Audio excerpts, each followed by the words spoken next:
Seperti biasa setelah berjemaah asyar, para santri pondok pesantren Al-Barokah berbondong-bondong pergi ke surau untuk ngaji kitab kuning. Kiai Muntako, pimpinan pondok pesantren, menabuh kentungan sebanyak 3 kali petanda kalau pengajian segera dimulai. Dia lalu jalan dengan santai menuju surau sambil menenteng kitab kuning. Di dalam surau itu tampak santri putra dan putri sudah berkumpul. "Assalamualaikum," kata Kiai Muntako. Semua santri itu menjawabnya dengan serentak. Kiai Muntako langsung membuka kitab kuningnya dan menerangkan bait demi bait makna kitab itu. Para santri sibuk mencatat apa dijelaskan gurunya. Di tengah-tengah pengajian, tiba-tiba Nurul bertingkah aneh. Dia tidak mencatat perkataan gurunya, melainkan diam saja sambil tertunduk. Pulpen digenggam dengan sangat keras, bahkan sampai patah. "Nurul, kamu kenapa?" tanya salah satu temannya. Nurul yang saat itu berkerudung hitam tidak menjawab apapun. Dia tetap tertunduk. Air liur tiba-tiba menetes dari mulutnya. "Abi, lihat Nurul," kata salah satu santriawati. Ia terkejut saat melihat kedua mata Nurul yang berubah menjadi hitam semua. Tidak salah lagi kalau Nurul ini kerasukan setan. Saat itu juga Nurul berdiri, wajahnya dipenuhi urat yang menonjol berwarna hijau. "Astagfirullah," Kiai Muntako mengelus dadanya. Kiai muda itu pun bergumam membaca ayat suci Al-Quran. "Kul a'udzu birobbinas, malikinas, ilahinas." Belum sempat dia menyelesaikan bacaannya, jin jahat yang ada di dalam tubuh Nurul berteriak lalu mendekat ke arah Kiai Muntako.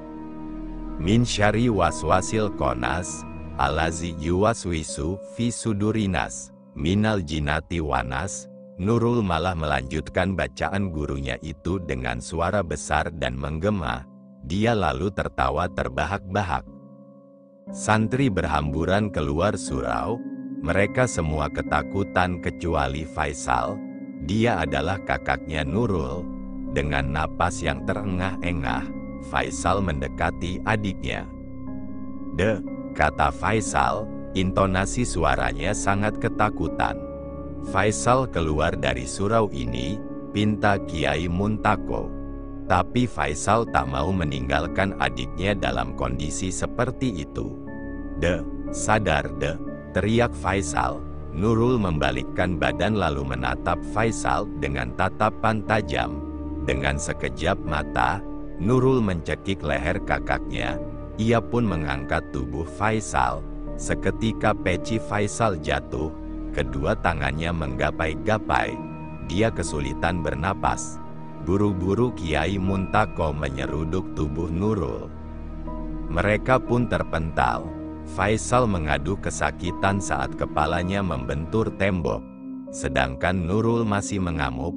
Kiai Muntako segera membaca kalimat-kalimat ruqyah di telinga Nurul membuat wanita itu berteriak seperti kesakitan. Matanya melotot. Sesekali dia mencaci Kiai Muntako. Tak lama berselang, tubuh Nurul melunak, kedua matanya perlahan terpejam. Dia pun tak sadarkan diri. Kiai Muntako menyuruh Faisal untuk mengambil air. Buru-buru Faisal pergi ke dapur dan kembali dengan membawa segelas air putih. Air itu dibacakan doa-doa, lalu diusapkan ke wajah Nurul yang tampak pucat. Nurul pun dibawa ke asramanya. Sudah 2 tahun belakangan ini Nurul sering sekali kesurupan. Ada jin jahat yang nempel di tubuhnya. Dia sudah beberapa kali diruqyah, tapi tak kunjung sembuh. Dalam sebulan, Nurul bisa kesurupan 2-4 kali. Penyakit kesurupan itu disebabkan oleh kakeknya Nurul. Dulu kakeknya punya ilmu hitam dan memelihara banyak jin jahat. Sekarang salah satu jin yang pernah dipelihara kakeknya itu malah menempel di tubuh Nurul. Padahal Nurul ini masih muda, umurnya baru 18 tahun. sedangkan kakaknya si Faisal berumur 24 tahun. Mereka berdua sudah 3 tahun nyantri di pondok pesantren Al-Barokah. Selama 2 tahun belakangan ini, Faisal selalu mencari cara untuk menyembuhkan penyakit adiknya. Namun, tetap saja tidak berhasil. Adiknya masih sering kesurupan. Asteris malam itu Nurul masih tak sadarkan diri di dalam asramanya.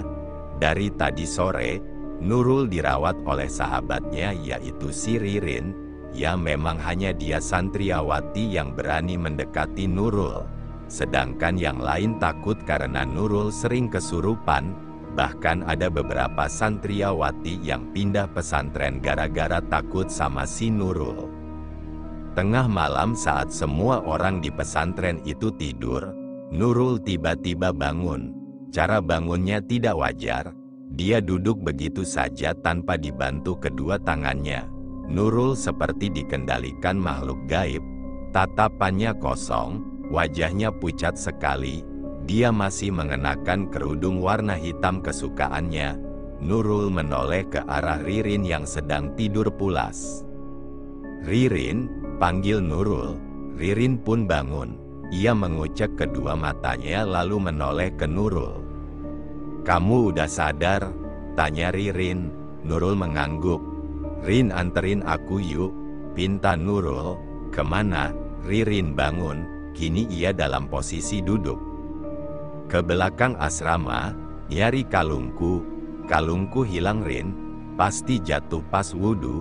Itu kalung pemberian ibuku," kata Nurul. "Ya sudah, ayo kita cari." Ririn membuka lemarinya. Dia meraih senter dan mengenakan kerudung. Setibanya di belakang asrama, Nurul malam mematuk. Dia tidak mencari kalungnya yang hilang. "Nurul," sapa Ririn dengan ragu-ragu. Dia mulai curiga kalau temannya itu kerasukan lagi. Nurul pun balik badan. Tampak wajahnya yang menakutkan sama seperti saat kesurupan tadi sore. Ririn menjerit ketakutan. Dan dalam sekejap mata, Nurul menjenggut rambut temannya itu, lalu menariknya ke atas pohon mahoni. Wanita itu merayap seperti binatang. Dia benar-benar sudah dirasuki jin jahat. Ririn berteriak sekuat tenaga sambil menangis. Dia menggantung di atas dahan pohon itu. Sementara Nurul mengerang-erang seperti binatang buas. Tangan kanannya menjinjing rambut Ririn. Kiai Muntako beserta para santrinya berhamburan ke belakang asrama. Semua orang yang ada di sana panik melihat Ririn menggantung di dahan pohon mahoni. Kiai Muntako membaca kalimat-kalimat ruqyah sambil mengacungkan telunjuknya ke arah Nurul. Saat itu juga Nurul mulai terlihat kesakitan. 5 orang santri muncul dengan menggotong sebuah spring bed besar untuk menahan tubuh Ririn. Nurul menjatuhkan Ririn dan untung saja wanita itu jatuh tepat di atas spring bed. Sementara Nurul masih bertengger di atas dahan pohon mahoni. Kalimat-kalimat ruqyah terus dilantunkan oleh Kiai Muntako. Nurul pun terjungkal ke belakang. Dia juga jatuh tepat di atas spring bed sehingga tidak ada luka sedikit pun. Faisal memeriksa keadaan adiknya itu. Dia menangis karena tak tega melihat adiknya yang sering sekali kesurupan. Asteris 1 minggu kemudian, sudah 5 kali Faisal bermimpi tentang sumur 7 yang ada di puncak Gunung Karang. Dalam mimpinya itu, Faisal didatangi kakeknya sendiri. Kakeknya Faisal memberitahu kalau yang nempel di dalam tubuh Nurul itu adalah lelembut Gunung Karang. Satu-satunya cara agar Nurul bisa sembuh adalah mandi di sumur 7. Sumur itu terletak di puncak Gunung Karang. Faisal dan Nurul harus mendaki gunung itu. Faisal yakin mimpi itu merupakan sebuah petunjuk. Dia harus membawa adiknya ke sumur 7. Itu bukan hal yang sulit. Lagi pula, lokasi Gunung Karang dekat dengan pondok pesantrennya. Faisal bahkan bisa melihat gunung itu dari balik jendela asramanya. Yang membuat Faisal bingung adalah soal perizinan. Kiai Muntako pasti tidak akan mengizinkan Faisal mendaki gunung itu, apalagi dengan membawa Nurul, jadi tidak ada pilihan lain. Dia harus membawa adiknya kabur dari pondok. Faisal memang belum pernah mendaki Gunung Karang, tapi dia pernah baca di internet kalau medan pendakian di sana tidak terlalu ekstrim. Faisal yakin bisa membawa adiknya dengan selamat. Faisal sudah merencanakan dengan matang skema kabur dari pondok. Saat para santri sedang berjamaah maghrib, Faisal mengendap-endap ke asrama adiknya. Kemarin Faisal sudah memberitahu Nurul agar tidak ikut jamaah maghrib. Nurul keluar dari kamarnya melalui jendela. Dia membawa tas gendong warna hitam. Begitupun Faisal, dia juga membawa tas yang di dalamnya berisi pakaian dan beberapa bungkus mie instan. Mereka tidak bawa tenda karena tidak punya. Faisal hanya berharap di tengah pendakiannya nanti dia bisa menemukan saung untuk berteduh. Mereka berdua berhasil kabur dari pesantren. Sebenarnya Faisal tidak tahu jalur pendakian Gunung Karang, dia cuma modal nekat. Di pertigaan, Faisal memberhentikan dua pengendara motor yang sedang melintas. Ia minta diantarkan ke kaki Gunung Karang. Mau masuk jalur mana, Kaduengang? Tanya lelaki gendut yang mengendarai motor bebek. Iya, jalur mana saja yang penting bisa sampai ke puncak, jawab Faisal. Nada bicaranya terburu-buru. Sesekali dia menoleh ke belakang untuk memastikan kalau tidak ada santri yang mengikutinya. Ya sudah, kita antar ke Kaduengang saja, kata lelaki yang satu lagi, dia berbadan kurus. Bayarannya berapa dulu? Tanya lelaki berbadan gendut. 100.000 cukup, tanya Faisal. Ya sudah, ambil saja, lelaki berbadan kurus menyetujuinya. Mereka pun berangkat ke kampung Kaduengang. Kaduengang ini memang menjadi jalur favorit bagi para pendaki Gunung Karang. Tak sampai 30 menit, mereka akhirnya tiba di kampung Kaduengang. Hari sudah gelap. Faisal dan Nurul berdiri di pinggir jalan. Kita sebenarnya mau kemana, Bang? Tanya Nurul. Abang mau ngobatin kamu ke puncak Gunung Karang. Nanti adek mandi di sumur 7 biar lelembut di tubuh adek hilang, jawab Faisal. Abang tahu jalan ke puncak? Tanya Nurul lagi. Kita tanya-tanya saja ke orang kampung sini, Ayo. Faisal menuntun lengan adiknya. Sebelum mereka masuk ke perkampungan, dari semak-semak muncullah seorang anak lelaki yang umurnya kisaran 15 tahun. Dia menuntun seekor kambing. Anak laki-laki itu tersenyum saat melihat Faisal dan Nurul.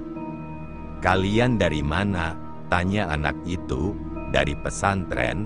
Kami mau mendaki Gunung Karang, jawab Faisal. Malam-malam begini? Tanya anak itu. Iya, kamu tahu jalur pendakian di sebelah mana? Faisal kembali bertanya. Anak itu menunjuk ke arah barat. Di sana, untuk sampai ke puncak, kalian harus melewati 3 pos. Faisal menelan ludahnya sendiri. Dia sadar mendaki tanpa pemandu pasti nyasar. Begini, aku punya uang 300.000. Kalau kamu mau nganterin kami ke puncak, kami akan kasih kamu upah 300.000. Bagaimana? Tawar Faisal. Wah, serius? Anak itu malah senang. Faisal mengeluarkan uangnya. Ini kau pegang uangnya. Dia menyerahkan uang itu. Oke, aku mau. Kenalkan dulu, aku Acong. Aku asli orang sini. Aku Faisal dan ini adikku Nurul, ucap Faisal tanpa tersenyum. Kalian bawa tenda? Tanya Acong. Faisal dan Nurul menggelengkan kepala. Nggak apa-apa, ayo ikut aku. Kita ambil tenda dulu di rumah, ujar Acong. Acong ini memang sering mengantarkan para pendaki ke puncak. Saking seringnya dia bahkan pernah dikasih tenda bekas oleh salah seorang pendaki dari Jakarta. Memang tenda itu sudah jelek, tapi masih layak pakai. Setelah mengambil tenda di rumah Acong, mereka pun memulai pendakian. Acong membawa senter yang lumayan besar sehingga cukup untuk menerangi jalan. Medan yang mereka tempuh mulai menanjak. Acong jalan di barisan depan, Nurul kedua, sementara Faisal di baris paling belakang. Dari kejauhan terdengar suara dengkur babi membuat Nurul ketakutan. "Suara apa itu, Bang?" tanya Nurul sambil menoleh ke belakang. "Tenang saja, itu hanya suara babi," yang jawab malah Acong.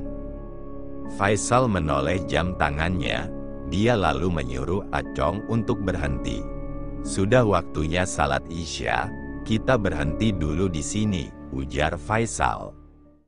Faisal lalu mengeluarkan 2 botol air dari dalam ranselnya. Ia serahkan 1 botol pada Nurul. Mereka berdua berwudu. Air di botol itu masih ada sisa. Faisal menyerahkannya pada Acong. "Mau wudu?" tanya Faisal. "Enggak, kalian saja, aku tak pernah salat," jawab Acong. Faisal kembali menutup botolnya. "Kau tahu arah barat sebelah mana?" tanya Faisal ke Acong. Acong pun menunjuk ke sebuah arah. Saking seringnya ke puncak Gunung Karang, Acong sampai hafal di sebelah mana matahari terbit dan tenggelam. Tak lama kemudian, Faisal dan Nurul menggelar sajadah. Mereka berdua salat berjemaah, sementara Acong hanya berdiri di samping mereka.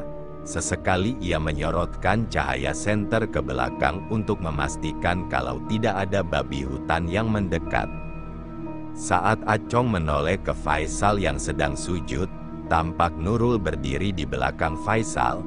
Dia tidak mengikuti gerakan imam. Nurul malah menghadap pada Acong sambil tersenyum dingin. Tatap matanya kosong dan terkesan menakutkan. Jelas saja Acong kaget dan membuat senter yang digenggamnya jatuh seketika. Buru-buru Acong mengambil kembali senter itu dan saat dia menoleh lagi ke arah Nurul, kini wanita itu sedang dalam posisi sujud. Aneh sekali. Padahal jelas-jelas tadi Acong melihatnya berdiri dengan wajah yang mengerikan. Tak lama kemudian mereka berdua menyelesaikan salatnya. Faisal dan Nurul memasukkan kembali peralatan salatnya ke dalam ransel. "Tadi apa yang jatuh?" tanya Faisal. "Oh, senterku, gagangnya licin banget, Kak," kata Acong berbohong. Dengan wajah gugup, sesekali dia melirik Nurul. Perjalanan dilanjutkan kembali, cuaca semakin dingin. Faisal menyuruh adiknya untuk mengenakan jaket. Acong sepertinya sudah biasa dengan cuaca seperti ini. Walaupun hanya mengenakan kaos, Acong sama sekali tidak kedinginan. Di tengah-tengah perjalanan, Acong mendengar seorang wanita yang berbisik di belakangnya. "Acong," desis wanita itu. Sontak saja Acong berhenti lalu menoleh ke Nurul.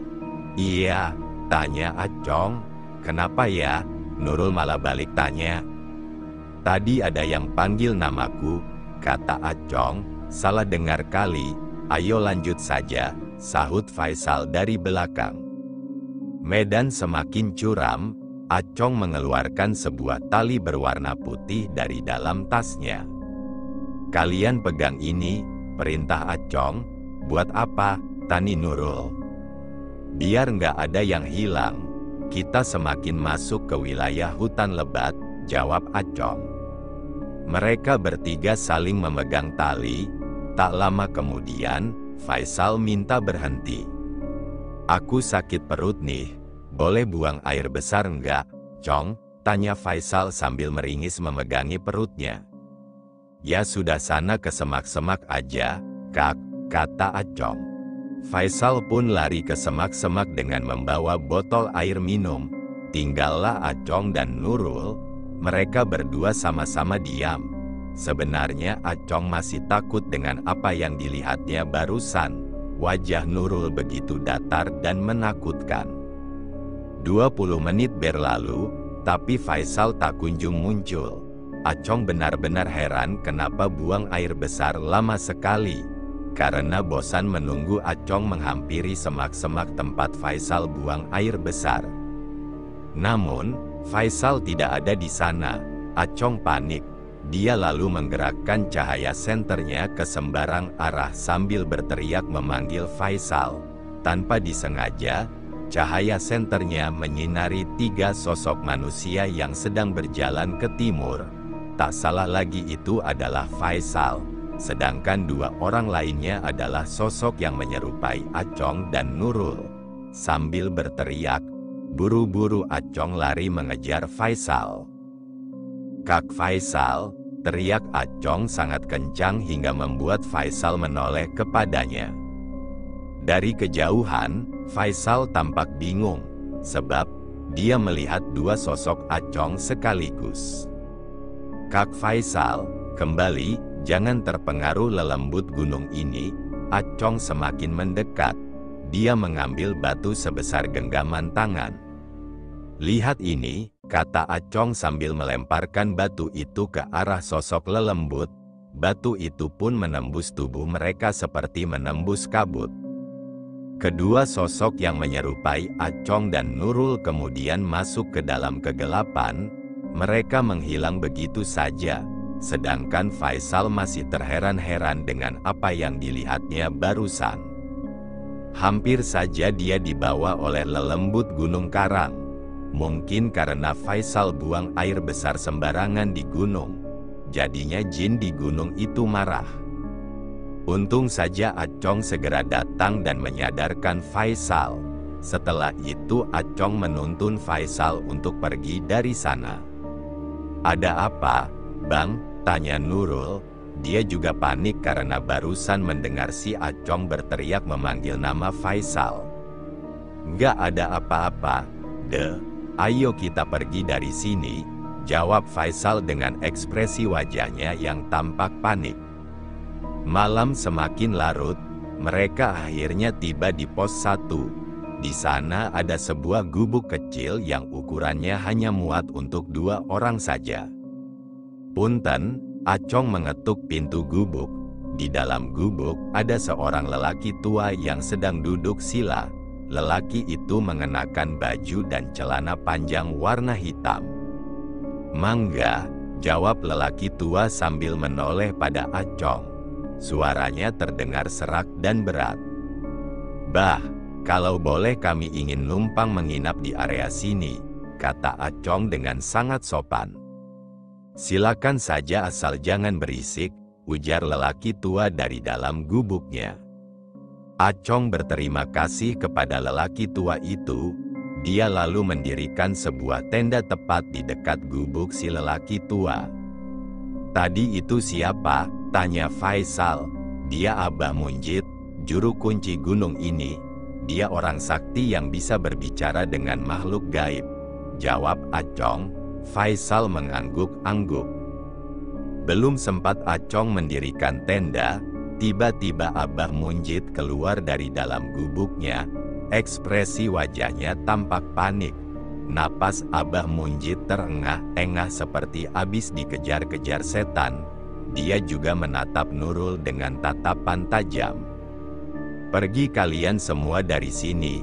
Entah apa yang terjadi, Abah Munjid malah mengusir mereka. "Ada apa, Bah?" tanya Acong sambil mengerutkan keningnya. Wanita itu terkutuk, tunjuk Abah Munjid kepada Nurul. Faisal tidak terima adiknya dikatakan terkutuk. Dia pun langsung menarik lengan Nurul dan pergi dari sana. Tanpa memedulikan Abah Munjid, buru-buru Acong mengejar mereka. "Kita nyari tempat kemah yang lain saja," kata Faisal dengan nada kesal. Mereka menjauh dari pos 1 untuk mencari tempat berkemah. Tak lama kemudian, Acong berhasil menemukan lokasi yang permukaan tanahnya datar. Ia pun mendirikan tenda di sana. Faisal dengan cekatan membantu Acong. Tak sampai 20 menit tenda itu pun jadi. Acong tidur di samping kanan Faisal, sedangkan Nurul tidur di samping kirinya Faisal. Sekitar jam 1 dini hari Acong terbangun karena mendengar suara seseorang di luar tenda. Suara itu terkesan seperti suara seseorang sedang salat. Allah, itu suara Nurul yang terdengar begitu lirih. Dari dalam tenda, Acong melihat dengan jelas bayangan seorang wanita yang sedang salat di luar. Dia menoleh ke samping kiri Faisal. Tak ada Nurul di sana. Yang sedang salat di luar itu pastilah si Nurul. Lantaran saking ngantuknya Acong lantas tidur kembali. Namun, sebelum terlelap Acong mendengar suara Nurul berubah menjadi seperti suara lelaki tua yang begitu menggema. Allah, suara itu terdengar lirih dan berat. Acong bangkit. Kini dia dalam posisi duduk. Diperhatikannya bayangan wanita yang mengenakan mukena itu sedang dalam posisi ruku. Karena penasaran, pelan-pelan Acong merayap mendekati pintu tenda. Dia membuka sedikit kain tenda. Tapi, anehnya sosok wanita yang sedang salat tadi malah menghilang entah kemana. Cari saya ya, entah dari mana datangnya. Nurul tiba-tiba duduk di dalam tenda. Dia masih memakai mukena. Wajahnya sangat pucat. Kedua bola matanya hitam semua. Melihat wajah Nurul yang menakutkan, seketika saja Acong kencing di celana. Dia ingin teriak, tapi tidak bisa. Suaranya seakan tercekat di tenggorokan. Acong buru-buru membangunkan Faisal. Dia sangat ketakutan melihat wajah Nurul seperti itu. Faisal yang saat itu masih dalam keadaan kantuk langsung merogoh ranselnya dan mengeluarkan sebuah Al-Quran kecil. Dia mengarahkan kitab suci itu ke wajah adiknya sambil membaca ayat kursi. Bukannya takut, Nurul malah semakin brutal. Dia mencekik leher kakaknya sendiri. Acong panik. Dia coba menghentikan serangan Nurul. Tapi Acong sendiri malah terjungkal. Tenaga Nurul sangat tidak wajar. Faisal semakin tercekik dan kesulitan bernapas. Jurik, mabur dia kaditu. Setan, pergi kau sana. Tiba-tiba terdengar suara Abah Munjid dari luar tenda. Dia mengacungkan goloknya ke langit. Disambut riuh angin kencang. Nurul mendongak ke atas sambil berteriak lalu pingsan begitu saja. Abah Munjid menyuruh mereka untuk keluar dari dalam tenda. Nurul dibopong oleh kakaknya. Tampak di luar. Abah Munjid sangat marah. Penampilan Abah Munjid ini sangat khas. Dia punya jenggot juga berewok yang tebal dan berwarna putih. Apa tujuan kalian naik gunung ini? Tanya Abah Munjid. Saya mau sembuhkan adik saya, Bah, di Sumur 7, jawab Faisal dengan terbata-bata. Dia masih menahan sakit di lehernya. Siapa yang menyuruhmu? Tanya Abah Munjid lagi. Seseorang dalam mimpi saya, Bah. Kini Faisal menunduk. Cuy, percaya sama perintah setan? Abah Munjid meludah. Dia kesal lantaran malam ini pertapaannya diganggu. Adikmu tidak akan sembuh di Sumur 7. Kalau mau sembuh ayo ikut dengan Abah, katanya. Acong dan Faisal saling tatap. Sebenarnya Faisal itu tidak gampang percaya sama orang asing. Ikuti saja, Kak. Abah Munjid ini orang sakti, saran Acong. Dengan ragu-ragu, Faisal pun menuruti saran Acong. Sambil membopong adiknya, Faisal masuk ke dalam hutan. Mengikuti Abah Munjid, Acong juga ikut ke sana. Dia jalan di barisan paling belakang. Tak lama kemudian mereka tiba di sebuah lokasi yang sangat asing bagi Acong. Itu seperti sebuah lahan kosong. Di tengah-tengah lahan itu ada 3 batang pohon pisang yang diletakkan berdempetan. Baringkan adikmu di sini, pinta Abah Munjid. Faisal nurut saja. "Adik saya mau diapakan, Bah?" tanya Faisal.